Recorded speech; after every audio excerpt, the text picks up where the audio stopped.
Welcome to the afternoon session. For our first talk of the afternoon session, we're very happy to have Zhenbin who will tell us about firewalls from Wormholes. Okay, thank you, Alex, for the introduction.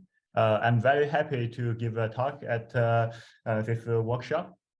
My talk will be based on recent work with Douglas Stanford to adjust the AMPS firewall paradox. So I'll start. The AMPS paper brings up two versions of information paradox about black holes. The first version concerned about the strong subjectivity violation after page time for evaporating black holes. If we consider evaporating black hole after page time, then a new Hawking radiation will both have strong entanglement with the interior partner and early Hawking radiation. That simply just violates the strong subjectivity of entanglement entropy.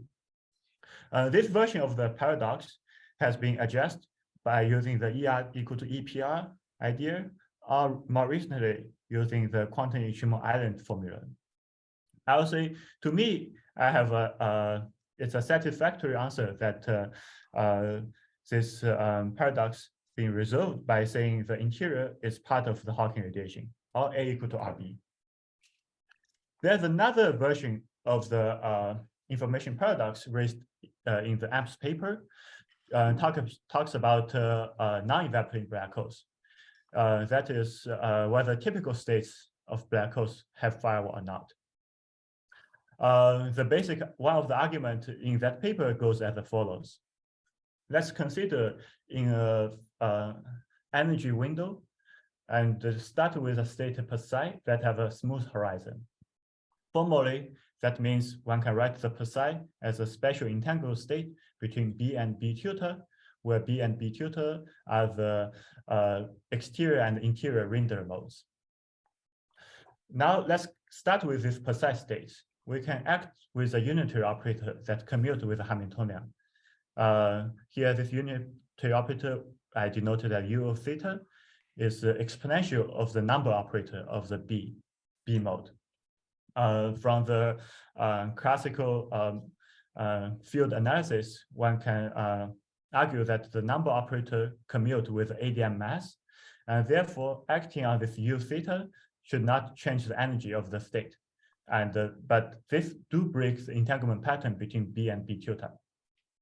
That means acting on U theta on the original smooth horizon state, one get a firewall state. But now there's a lot of the B modes. We can create a lot of firewall states starting with smooth states. And that leads to the conclusion in AMPS paper that all typical states should have a firewall. In literature, there are various arguments for it or against it, including state dependence, frozen vacuum issues, or violation of Born's rule. I would say even now, it's still an open question whether typical states should have a firewall. And with Douglas, we are trying to address this problem using directly bulk analysis. For that purpose, let us formulate this typical state firewall paradox in a more concrete way.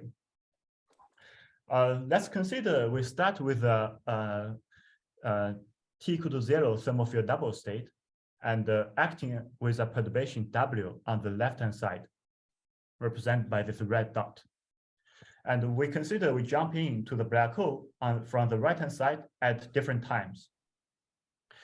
We can wait for some time, such as this W particle fall behind the singularity, or crash into the singularity, and then jumps in.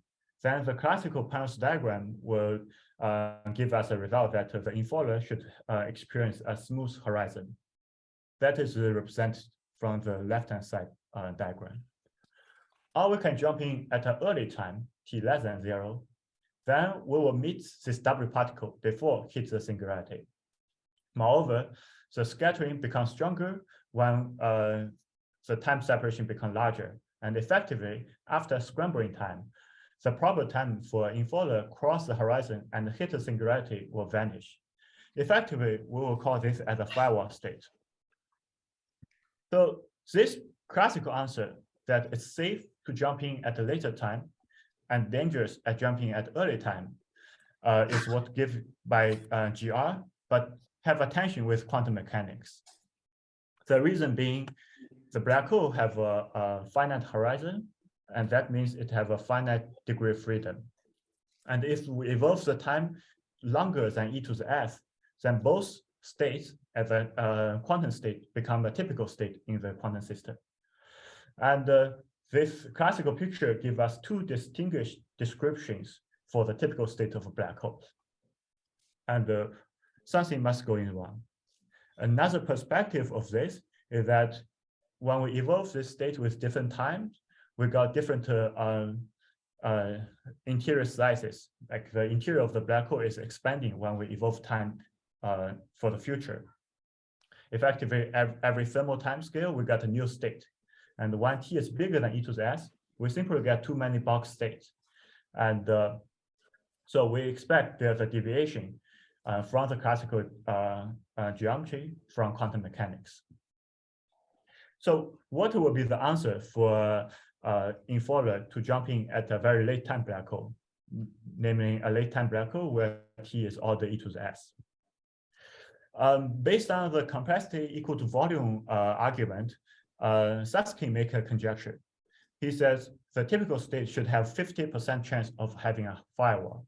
And he calls this scenario as a gray hole scenario. The basic argument goes as follows.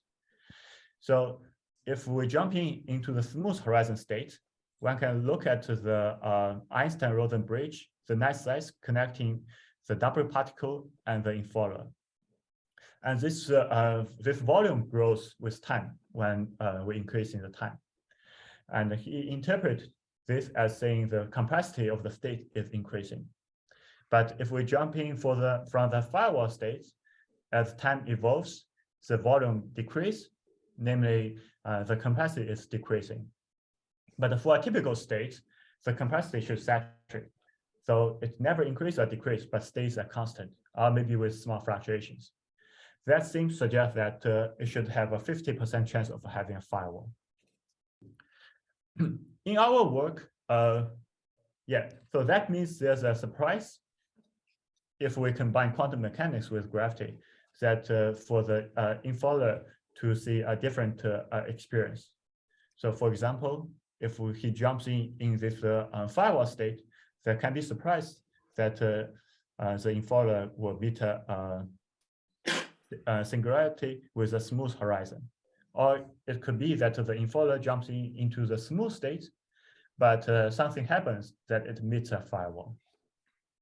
And such a surprise have a quantum mechanics nature associated with the finite Hilbert space dimension of the black hole.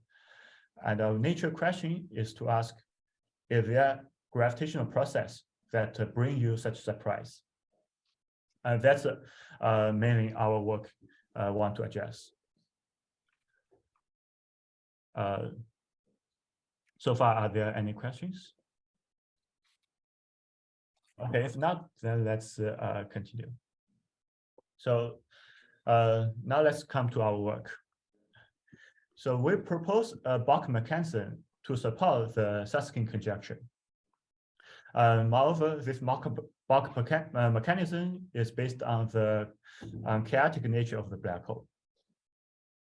More precisely, we argue that after emitting a baby universe, which have a large size, a black hole can tunnel into a white hole state. And when there's a perturbation, it contains a firewall. We use this picture and using jetty gravity to calculating the probability of hitting a firewall with one baby universe emission. And our answer is that for a black hole of HT, the probability of hitting a firewall scale as t squared times e to the minus 2s S of E, where S of E is the entropy of the microcanonical black hole we were considering, E as the energy of the black hole. This e to the minus 2 SE is associated with the non-perturbative nature of this baby universe emission process. More importantly, there's a effect of t squared coming from two modular integral.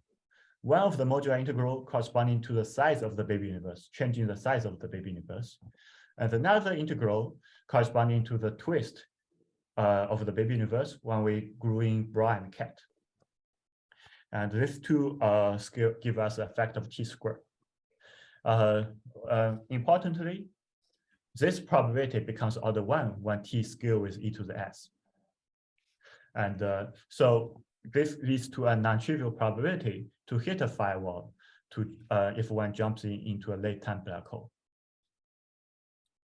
So this is what I'm going to talk about during the talk: how to calculate this probability and why emitting a large baby universe can lead to a firewall. So let's have a look at the effect of baby universe emission. This basically is based on the shortening effect discovered by Phil Sack in his work in 2019. So let's consider a HT black hole, where T is a large number, so it's a late-time black hole. As I said, the volume of the black hole grows linearly with time. And if we were in high dimensional, that means the Einstein-Rosen bridge will effectively become a cylinder, a long cylinder. If we are in 2D, which is a gravity theory I'm going to talk about, then that effectively becomes just a line. The length of this Einstein-Rosen bridge grows linearly in time. So let's call it L1. L1 scale with T. And one can think of the baby universe emission process as a pinching process. We can consider two distant points on this volume size that are separated by size A, by distance A, coming close together and got emitted, pinched off. This process leads to a baby universe of size A, and the resulting geometry, because there's a shortcut connecting these two sides, leads to a new black hole interior of length L. This L, because of the emission of this A distance, the new length L will be of length order T minus A. Again, because of the volume scales linearly with the time, that means after the baby universe emission, the new black hole will have a younger age of age T minus A. This is a shortening effect. We have a late time black hole emitted to an early time black hole. In our work, we argue that this process still makes sense if A is bigger than T. So naively, when A is bigger than T, then the new length L becomes negative. But what that actually means is that the age of the black hole becomes negative. And that means the black hole becomes a white hole state. And the length will be proportional to the absolute value of the age. So the length will be, the new length, if A is bigger than T, will be order A minus T. So if we jump into a black hole conditioning on such a large baby universe emission, then we will effectively jump in a firewall state, and we will hit the singularity at the horizon. So this is a cartoon of the large baby universe emission leads to a firewall. This shortening effect, this baby universe emission leads to a change in the age of the black hole, is very closely related to the chaotic nature of the black hole system. It has been used in various contexts to understand the random matrix behavior of the black hole system. One of the earliest example is the spectrum form factor discovered by Sat Stanford. For a chaotic system, we can consider the spectrum form factor, which can be think of as an overlap between late-time thermofield double state with early-time thermofield double state. Based on the random matrix universality, the level repulsion of the energy spectrum, then this spectrum form factor should have this ramp and plateau behavior. The ramp have a linear integrals with e to the minus 2s suppression, and it saturates to e to the minus s. This ramp behavior, if we were consider just a single particle chaos, namely a particle moving on a billiard, this ramp behavior is explained by, for a very long trajectory, can form periodic orbits. So a particle moving on billiards, originally it goes deviate from its origin point, but after time t, it may come back. And that explains this return to the original thermofield double state. In gravity, that effect is geometrized into the baby universe emission. Roughly speaking, one can think about this baby universe emission as the microstate had undergo such a periodic orbit of size A. So from gravity picture, this explanation of this ramp of the spectrum form factor is given by this double cone geometry, which describe exchange process, exchange of baby universe between two boundary systems. There's this one left boundary corresponding to this overlap of the thermofield double state with itself, and there's another boundary corresponding to its complex conjugate. And this geometry describes an exchange process of emitting a baby universe of size A. On this geometry, we can cut the geometry open, slice open around, for example, around this slice. Then we can interpret this growing as overlap between Hartree-Hawking state in the cat, in the Hartree-Hawking state with zero time evolution, with another Hartree-Hawking state with time evolution order t, but emitted a baby universe of A. Because what I said before, the new Hartree-Hawking state, new box state after emitting a baby universe of A will effectively be a Hartree-Hawking state of h t minus A. So in order to have a large overlap, this stabilizes baby universe of order t. And then there's a relative twist between these two copies of system that is denoted as the S variable. Integrating over the twist gives us a linear t factor. In the end, this geometry is a wormhole geometry, doesn't contain any horizon, and compared to the two disks, it's e to the minus 2s suppression. And that's explains this ramp behavior.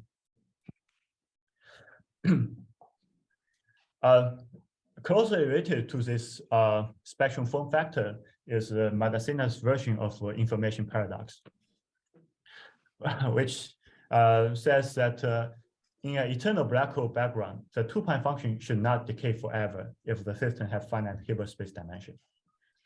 In the classical Penrose diagram, the volume is growing, signaturing the decorrelation between the two boundaries of the thermofield double state.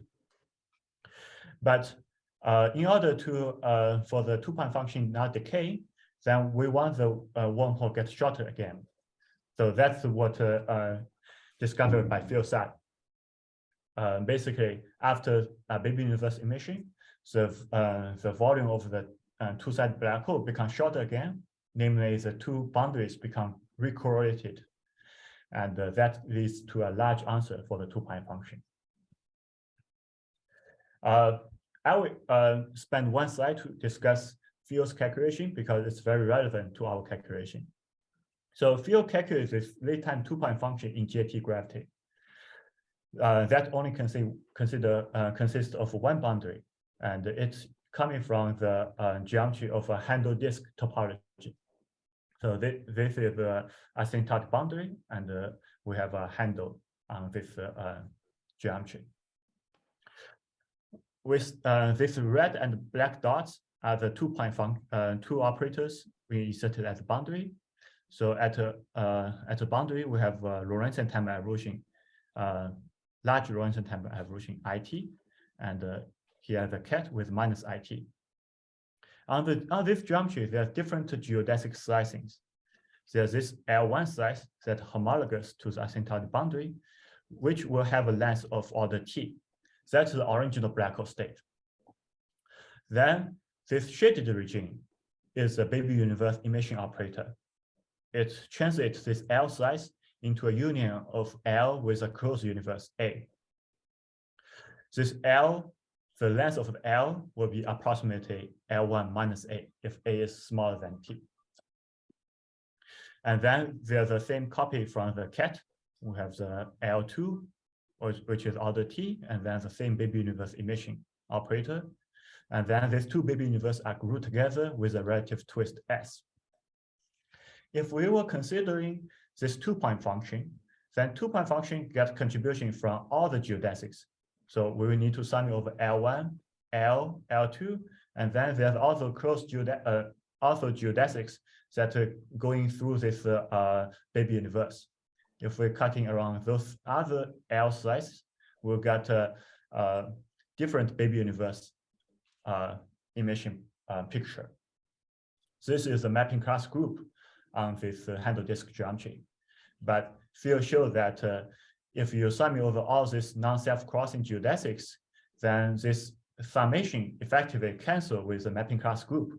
And in the end, you can just integrating over the A and S with only contribution coming from two-point function coming from the L size.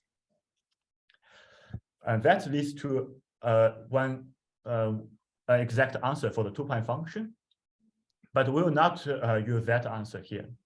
We will consider the two-point function to be heavy. If the two-point function will be heavy, then we expect that only the shortest geodesic will give you the two-point function. And let's take that to be the L. Then we will just integrating over the A and S with weighted by this shortest geodesic length, e to the minus delta L. And delta is large. This will effectively, because L is given by A minus T, this effectively will localize A at around T. So localize the baby universe of size T, just like for the spectrum form factor. If we do the integral, we got the following result, T over delta times e to the minus 2s. This 1 over delta factor coming from this integral of A, this T factor coming from this S integral, which gives you a factor of T. Importantly, this 1 of delta represents the fluctuation of A that around T. So that's a smoking gun and tell you that this new size L can have both black hole and the firewall, smooth horizon and the firewall component, because this A can be bigger than T, leads to a white hole state, white hole state for the new interior.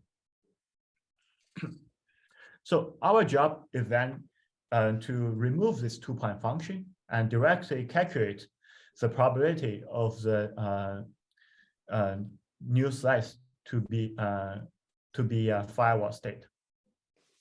In this two-point function, the large component of the firewall state are suppressed due to this operator suppression. We want to remove that. So we want to calculate this firewall probability. Sorry, is there any questions? Okay, so if not, let me continue. So naive calculation in Jackiw-Gravity would be just integrating over the size of the baby universe, well, just conditioning on it's bigger than T. But that gives us a nonsense because the result is infinity. The reason this is wrong is because the mapping class group are the large diffeomorphism symmetry that we forgot about in this calculation. As we have discussed already, on this geometry, there's different slicing of this L slice, and that will correspond to different baby universe emission process. But they all corresponding to the same Euclidean geometry, and they are equivalent. And for the enfolder, there's only a unique slice that it can encounter. So we should gauge out these different baby universe emission events. To do that, we need to work out how the mapping class group acts. But for that, let me first describe a simplification that happens in this problem due to this large time evolution. So since the time is large, we are considering Riemann surfaces where its geodesics are very large. And since for Riemann surface, its area is fixed. It's fixed by topology. So in order to keep the area as a constant while increasing its boundaries, then the distance between the boundaries has to shrink. And effectively, this becomes a strip picture. So let me describe these two events of the smooth horizon state and the firewall horizon state, the wormhole geometry for those states. So for the smooth states, we emit a baby universe A that is smaller than T, smaller than LT. That means this long geodesic, the original geodesic, this L1, partially hug around this closed universe A, but it has some leftover. And that leftover has to follow closely to the new state, new slice L. And that gives you the new slice L have a length proportional to T minus A. Well, this picture is just the cartoon picture I was drawing for the baby universe emission, pinching process of the baby universe emission. One can see that when we're increasing the time, when T is getting larger, this L is getting longer. So it's as time evolves, the new state is expanding. It's a smooth state. On the other hand, if the baby universe A is bigger than LT, then it has to be that the union of L and L1 hug around A. That leads to the geometric condition that the new state L have length A minus LT. As we increase in time, this LT getting larger, the L getting smaller. Namely, the new slice is shrinking with time evolution. And that means this state is a firewall state. Now let's look at how the mapping class group acts on this strip picture. We will focus on the limit for the firewall state, A bigger than T. When we do the mapping class group, we first need to glue these two baby universe A's, but we glue them up to a relative twist labeled by this S. So here, these two cross points are identified. Similarly, all these nearby points are identified with a relative twist S. Now we can cut this handle disk geometry around a different geodesic slice that go through this identification. This gives us a shorter geodesic length of order L minus S. This L prime is L minus S. And then it have for the L prime, there's another closed geodesic that does not intersect L prime, which we call A prime. That basically is like going from here, wind around and coming through here to identify. So A prime have a shorter length as well. It's order A minus S. And this mapping class group maps different baby universe emission process. It maps a large baby universe emission to a small baby universe emission. And they corresponding to the different slicing of the same geometry. So we should choose them as a gauge equivalent. Now, let's consider when the twist S is bigger than the L. Then we got different scenario. So now this identification is shown in this figure. Now, if we cut around this new geodesic slice, we got this different picture. This picture is none of the early two pictures I've drawn. And this picture actually is an offshore geometry. By offshore, I mean the following. For this wormhole geometry, there's a Harshad-Hawking wave function associated with this L1 and L2, the original black hole size. those are oscillating. These have some oscillating phase. Well, that's the usual story that the Hartree-Hawking wave function depends on the length oscillatory. And when we grew this wave function with handle disk geometry, we're integrating over the length of L1 and L2.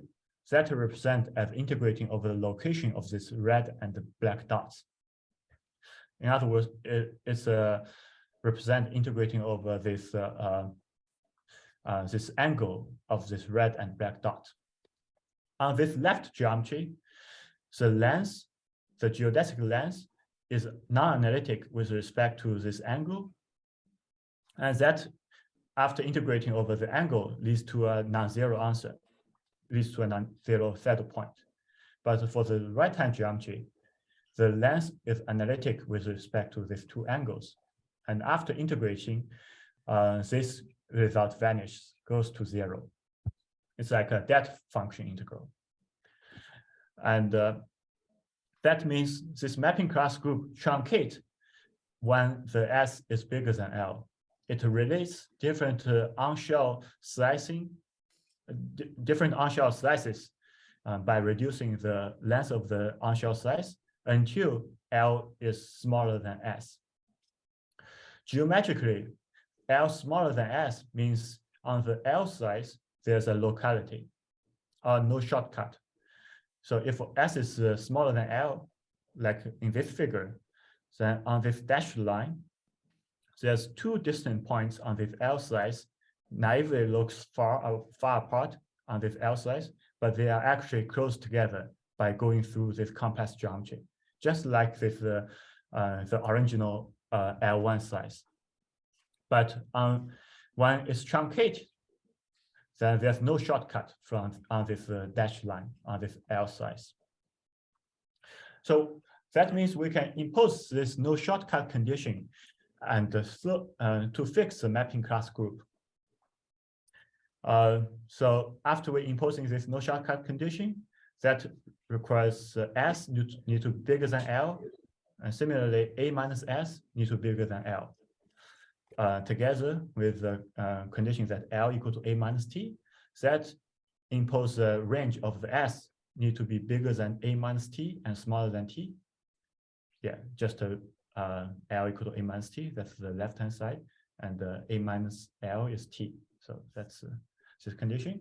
And furthermore, this constrains the size of the baby universe A need to be smaller than 2T. So after imposing the mapping class group, we bound the size of the baby universe. We can plug this in and calculating the firewall probability. So integrating over these two moduli, that gives us an overall T-squared factor. Importantly, once again, this is order 1 when T is of order e to the S.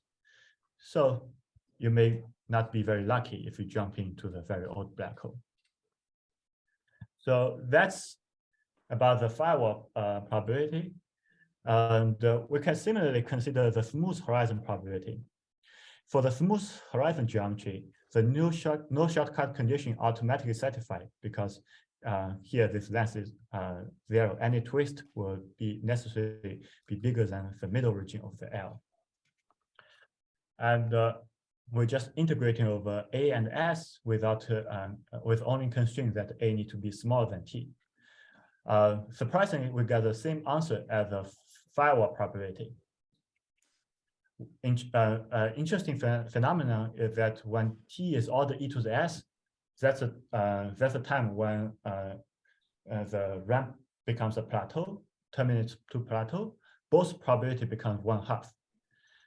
But this is a not justified answer because if T is order e to the S, there may be higher baby universe emission process we need to consider. And but that's an interesting phenomenon that supports the Susskind conjecture. In the end, I want to talk about unitarity. Sorry, how long? How many times do I have left? You have a few minutes left. Okay. Plus questions. Okay. Yeah. So unitarity requires a whole genus one wormhole contribution to the patching function should be time independent because the forward and backwards evolution just cancels. The result should be just a small answer. But we say that its contribution to the firewall and smooth probability both grow with time. And particularly, it's bigger than the result of the patching function. That's also true for the two-point function in fields calculation. The two-point function, late time two-point function, is simply bigger than the patching function.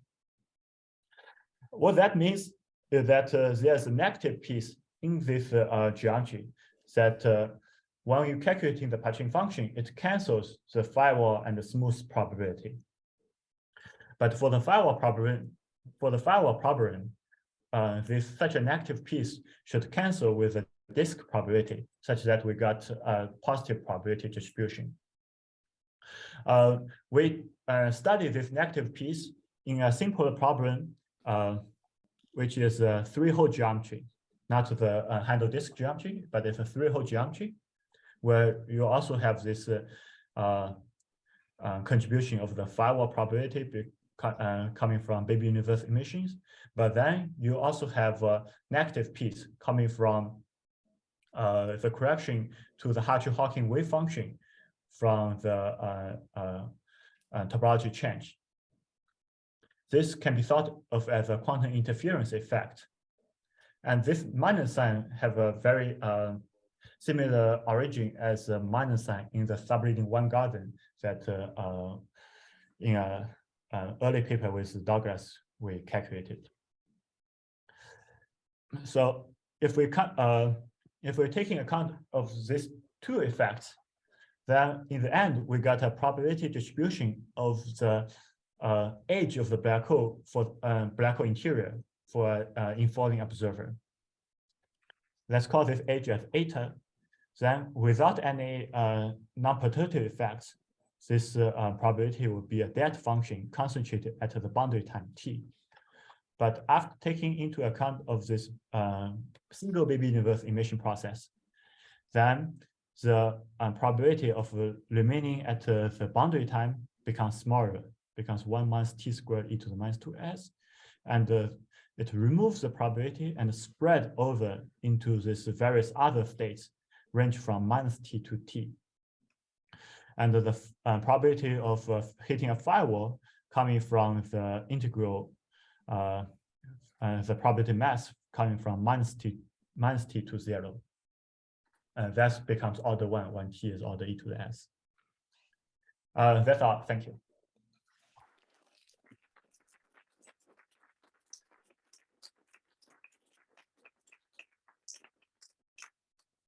We have time for some questions. Daniel. Hi, Zhenbin. This is Daniel Harlow. Hi, Daniel. Yeah, it seems to me that there's some, I don't know, intuition or assumption, at least in getting this 50-50, that in some sense there's like a complete basis of states, which are either white holes or black holes. So, or maybe if we could say like, states where the length is either increasing or decreasing. There's a complete basis like that. But I would have naively thought that there are lots of states where it's doing neither, right? Just like there are lots of states where entropy is neither increasing nor decreasing. So, I mean, yeah, do you actually think that there's like a complete basis of states where, they're either definitely black holes or definitely white holes? No, yeah, that's a very good question. I don't think so. There's a complete state with like a definitely white hole or definitely black holes for the time is bigger than e to the s. Like here we're saying that there's a box states. I don't know I think by state you mean the boundary states, right? Yeah, that's right. I assume, right. So like here we're saying that the boundary states does not mean a unique box state. As time goes on, this box state can, there seems to be a notion of the box state where there's a complete white hole box state or complete black hole state. But I don't know whether that can be expressed as a boundary state. Well, maybe another way to say it is that you used this term gray hole at the beginning of the lecture, and you said that that was maybe like a superposition of white and black. But I would have said a gray hole is neither. It's just another kind of state that you can have, and maybe even most of the states are gray holes. Those are states which, at no time was there ever clearly the bridge was short. Yeah. And if that's the right picture, then the probability of having a firewall is 1 minus e to the minus s, which is very different from 50%. Sorry, why you say it's 1 minus e to the minus s? Well, because most of the states are gray holes. They're neither white holes nor black holes. There's another state. No, but the question is, when you're jumping into the gray hole, do you hit a firewall or not? And yeah, that's probability 1 minus e to the minus s. To me, that seems the more natural guess. Well, it seems to rely on the assumption that there are no other kind of states besides these two that you drew. Well, I think we need to distinguish between box state and boundary state, right? Well, I'm talking about boundary states, but yeah, you're talking about boundary state. Yeah, the boundary state should have a unique bulk interpretation at a fixed time, I hope. Otherwise, ADS is not equal to CFT. But it might be strange, right? Well, that's fine, but that's I would guess most of them would be weird, which is why I'm saying I feel the probability should be 1 minus e to the minus s. Yeah, but does it even make sense to have an observer jumping into this thing if there's no geometry? Yeah, the exterior should just look like the exterior of the black hole by basic sort of thermodynamics. Yeah. But then once you cross the horizon, yeah, I would guess you see a mess. I don't know. I mean, I don't know. I'm just guessing, but I mean, it seems to me there's some hidden assumption here about kind of grading all the states in the whole Hilbert space into length getting bigger or length getting smaller. Well, we're trying to trust this classical. Well, it could be that if you jump in and this super high energy collision give you something weird, but we're just trying to use a classical picture. With for most of the states of the gas in this room, there was never a time where all the gas was up in the corner. And yes. A white hole, a black hole is a state like that. Yeah, I agree. Yeah. But I saying it weird doesn't mean you definitely hit a firewall. Yeah, that's right. Yeah, and here it's true that those late-time black hole states are weird, and this is a particular we are exploring what's a weirdness it can have, and that's what I will answer. Yeah. Any other questions? Yeah, go ahead. You made a certain choice for how you define the interior of the black hole. This is Luca, by the way. Yeah, hey, Luca. A little bit why you made that choice, why other geodesics cannot also be viewed as the black hole interior. That's number one. And number two, with this choice, you explained that it exists, the shortest geodesic exists at genus 1, but can we really think that it can be defined at every genus in order to really say what happens when T is of order e to the s? Right. When T is ordered. So the first question is about the choice of slicing. Yeah, here we make a choice which is based on this no shortcut condition. But the underlying assumption is the following. First of all, if we jump in this wormhole geometry, and we assume that this interior should be one of the unshot geometries. That to me is like reasonable assumption, and that's why we throw away those geometries. And then if we only look at the unshot geometries, there's a redundancy between those gauge equivalence between all those firewall states. Like if you have a or A prime, but those are all firewall states.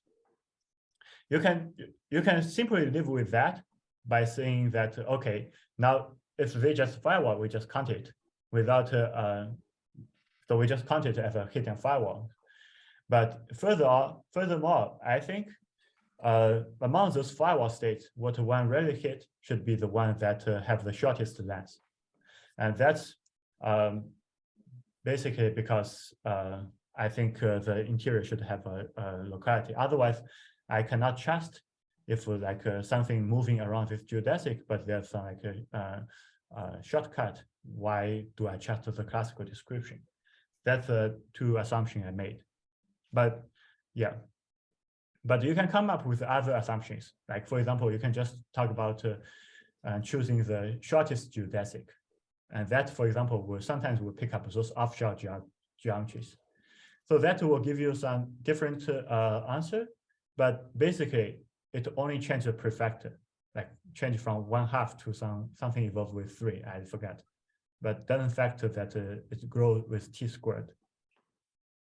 So I think the conclusion, even if you choose different size, should not change the conclusion that the probability of hitting a firewall becomes order 1. And whether it becomes order 1 minus e to the minus s, as Daniel was talking about, I'm not sure. Like, seems from this mechanism, it will be 50/50. Then the second question is about higher genus wormholes, right? So the short answer is I don't know. I haven't thought about it, and but there's something funny happens for this spectrum form factor, for example, one can talk about. So for the spectrum form factor, the effect of a higher genus wormholes just truncates terminates the linear growth into a constant. So it just stops the growth. There's some progress of understanding this coming from higher genus wormhole corrections, but so far no very satisfactory answer has been achieved. It can happen that for this process, when we consider higher genus wormholes, it also terminates such that this answer just becomes 1/2 and 1/2. But that's a speculation. I don't have okay, maybe let me add one more comment. Like, since you already one can think about a toy model of this firewall paradox of thinking about a particle moving in a billiards. So we start with the initial point and shooting a particle. Then one can ask whether the initial point is lying in the future of this trajectory. So at early time, the particle just deviate. So you certainly this initial point is in the past. But as time goes on, this particle can follow on a close orbit such that it comes back to itself. This is basically the mechanism we're exploring. For a finite dimensional Hilbert system, this particle can come back to its initial point and sometimes lie in the future of the initial point if the closed orbit is large, but you are on part of the trajectory. So, so one can consider this problem, but less time becomes bigger than e to the s, so are bigger than the Hilbert space dimension. Then what happens is that all the trajectory will be part of the periodic orbits, because there's only that number of Hilbert Hilbert space you can explore, and after the length is bigger than the volume of the Hilbert space, it has to come back to the cell. It may lie in a smaller orbits or bigger orbits, but it's anyway it's form a closed orbit. Then in that scenario, you're either on the way that's going further away from the initial point or going the way that's coming close to the initial point. And that will give you a 50-50% for that problem. If you're just talking about whether the distance is getting large, distance of the later point is getting larger from the initial point or getting smaller with the initial point. And it could be that by summation of the higher genus wormhole effect, that effectively give you this 50-50, if that makes sense to you. But that's like the initial idea how we start to think about this problem. Yeah. Well, thank you. So maybe in the interest of time, we should just thank Zhenbin again. Thank you.